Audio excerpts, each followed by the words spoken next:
क्रोध तुम्हारे लिए कभी नहीं आएगा। आप अपेक्षा में जीना बंद कर दो, आपके लिए क्रोध कभी नहीं आएगा।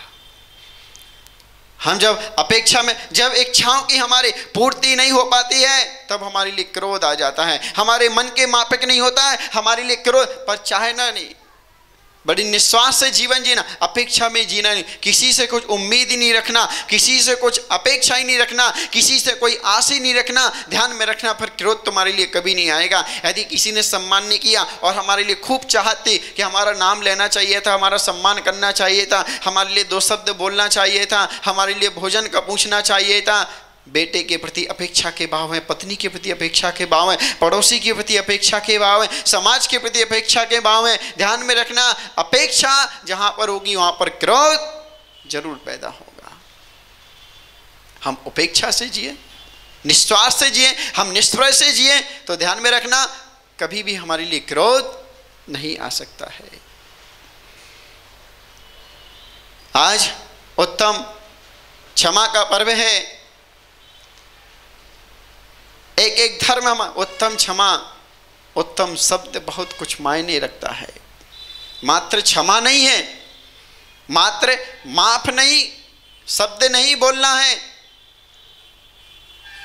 उत्तम क्षमा का अर्थ होता है कि यदि हमारे से कोई गलती हो गई है तो हम तो क्षमा मांगेंगे, पर यदि हमारे विपरीत यदि किसी ने गलती कर दी है और गलती उसके द्वारा हो गई है, तो उससे कोई यदि क्षमा मांगता है तो उसको भी वह क्षमा मांगना और क्षमा करना, यह होता है उत्तम क्षमा धर्म है। बड़ी कठिन बात है। क्षमा करना तो बहुत सरल है, पर क्षमा मांगना बड़ा कठिन है।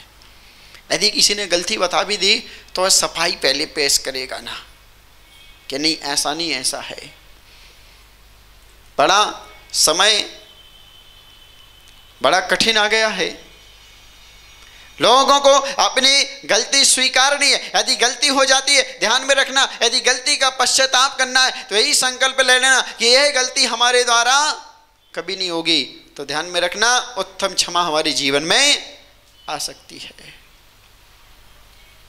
इस तरह से क्रोध तो एक कसाय है, और कसाय उसे कहते हैं जो हमारे संसार की वृद्धि करती है, जो हमारे संसार को बढ़ाती है, जो हमारे संसार को बढ़ा दे, जो हमारे लिए संसार में रुलाए, जो हमारे लिए संसार का भ्रमण कराए, चतुर्गति रूप संसार में जो हमारे लिए जन्म मरण कराए, वह कसाय होती है। क्रोध हमारे जीवन में बड़ा खतरनाक होता है। क्रोध जहां पर हमारा उपस्थित हो, जब भी क्रोध आए, ध्यान में रखना, दूसरा मंत्र है मौन। यदि क्रोध आ भी गया और क्रोध जब आ गया तो उसी समय 5 मिनट के लिए मौन साधना कर लेना। जैसे हमारी मौन साधना होगी, और जब मौन साधना होगी तो हमारा क्रोध अपने आप, क्योंकि ध्यान में रखना, पानी का स्वभाव शीतलता है, अग्नि का स्वभाव गर्माहट है, पृथ्वी का स्वभाव क्षमाशीलता है, और आत्मा का स्वभाव उत्तम क्षमा है।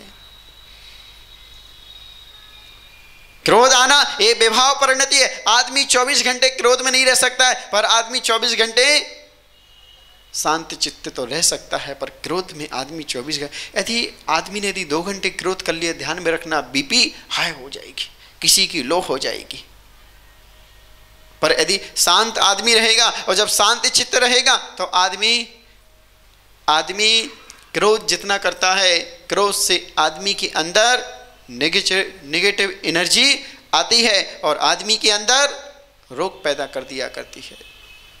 इसलिए जीवन में हम क्रोध से बचें, अपने शांत परिणाम, बड़े समता परिणाम, यही तो हमारे लिए 10 लक्षण पर्व में एक एक धर्म के माध्यम से हमारे लिए एक एक धर्म को समझना है। इसलिए आज हमने क्रोध को समझा कि क्रोध से हमारे जीवन में हानियां होती हैं, और क्षमा से हमारी कितनी सारी हानियां क्रोध से हो जाती हैं। आदमी का परिवार टूट जाता है, आदमी का प्रेम टूट जाता है, आदमी का भोजन छूट जाता है, आदमी का सुख चैन छूट जाता है। और जहाँ पर क्रोध नहीं होता है, आदमी के लिए जो नहीं मिलना चाहिए वही भी आदमी के चरणों में, उसके पास में सब नतमस्तक हो जाता है।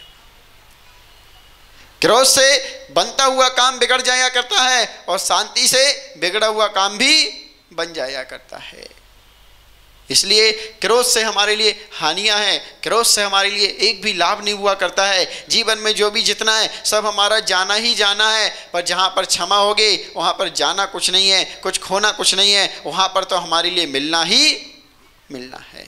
इसलिए अपने जीवन में हम उत्तम क्षमा धर्म को जानें, उत्तम क्षमा धर्म को जान करके अपने स्वभाव को, अपने आत्म स्वरूप को इन 10 दिनों के माध्यम से हम पहचानें और अपने जीवन में हमारे से जितना बने उतना हम धर्म ध्यान करें। 7 बजे से लेकर के करीब करीब 9 बजे तक आप सभी लोग 10 दिन यहाँ पर बैठने का, रहने का प्रयास करें, पूजन करें, भगवान का अभिषेक करें और साधु के वचन सुनकर के अपने जीवन में कुछ परिवर्तन लाएं और अपने जीवन में बड़े 10 दिन बड़े आनंद से, बड़े ध्यान से हम करेंगे। इस तरह से जय बोलो पंच परमेष्ठी भगवान की।